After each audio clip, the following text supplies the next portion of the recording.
People I haven't met yet, he said to the room full of strangers. Well, my tactic with dealing with it at the moment is when I'm just having a conversation with someone, I just sneak it in at the end of the conversation just as I'm leaving, which is actually trickier than it sounds, because I have to go, I'm bye-bye, and then gone. It's great, because then they're left looking, going, who, what, where, what did he say, where'd he go, who was that bisexual man?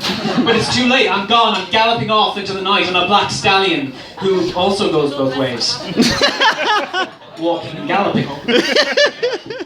But I don't want you to think that's not what I'm all about. I mean, you know, I've got other stuff going on. I'm a dad. I have a young daughter. It's been 3 years since Frozen came out, and I'm still here.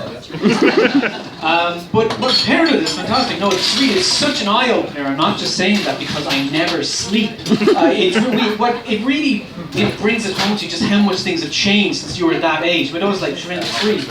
And like, for example, if my dad wanted to show me a cartoon, right, he had to drive to the nearest Extravision, plonk down a pound coin, rent a video cassette, drive back, put the video cassette into the video cassette player, press play, and then promptly dropped out of tuberculosis. That's just what you did back then.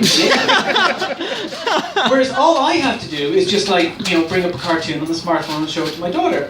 It's fantastic, has its drawbacks.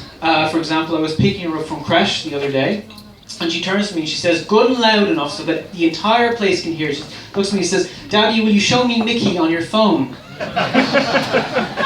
And a very special kind of silence then descended on the creche. It's the kind of silence when every parent in that corridor is thinking, okay, do we call the guards? Or do we just drag this fucker out into the car park and set fire to him Freddy Krueger style and what's the play here? But so I was just standing there shocked, amazed. I said, oh my God, why did she say that? What am I going to do? What am I going to do? Oh my God. My life was flashing before my eyes, and then finally I twigged at what she was trying to say, and I said very loud, yes, sweetie, we can watch Mickey Mouse, that is beloved cartoon character Mickey Mouse, on my portable telephone device. But no, like, it's my daughter, she's having such a different upbringing than I had. I mean, for example, I was raised to be very religious. I was an altar boy for 6 years. Gay. Nothing happened. And it's awful that I have to clarify that, isn't it? You know, it's like as if I told you I went for drinks with my ex. You know, nothing happened. We just talked. I have some self-respect. I got these hickeys from a prostitute. Thank you very much. No, but recently I was raised very religious, and recently I went back and I started rereading the Bible, which I hadn't done in years, and something that kind of like jumped out at me, which I hadn't noticed before. Jesus used the phrase, I tell you most solemnly, the way Southsiders use the phrase like, or African Americans use the phrase, please officer don't shoot. It comes up a lot.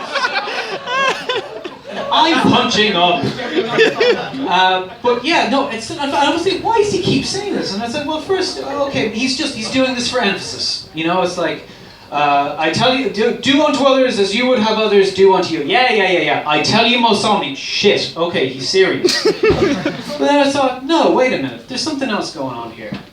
Jesus spends his time talking to strangers, you know, telling them anecdotes, mocking the rich in parable.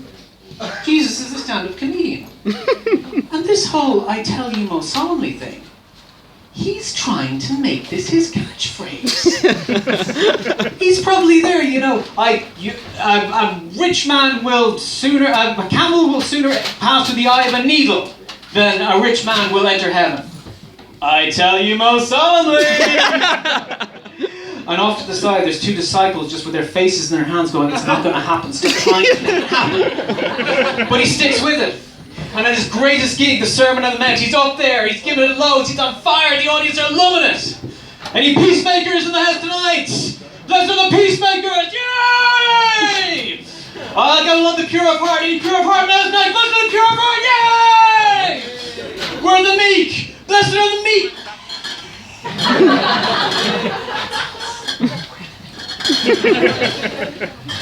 And off the stage, behind a stall, two disciples with 400 unsold I tell you most solemnly t-shirts. And he comes off the net and they're high-fiving and saying, oh, great set, Jesus, great set, they loved it, you're on fire. It's like, yeah, it was a good set, So how are we doing on the t-shirts? Oh, well, we sold two.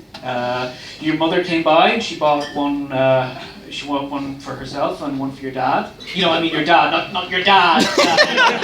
Obviously, we don't have t-shirts in that size. And she's just like, okay, guys, look, we really need to do a push in these t-shirts, all right? I mean, I want to start building some brand awareness for the I Tell You Most Solemnly Tour 33 AD. So when we go into Nazareth, I want you on the streets, I want game faces. We really need to start moving these t-shirts, all right? I tell you most solemnly, huh? Okay, I'm going to the shower. And he just leaves them, and the two disciples are just there. If he says it one more time, I'm going to punch him. Don't punch him, I'm going to punch him. You can't punch him, he's Jesus! Ladies and gentlemen, I'm Neil Sharpson. You've been fantastic. Thank you very much. Good night.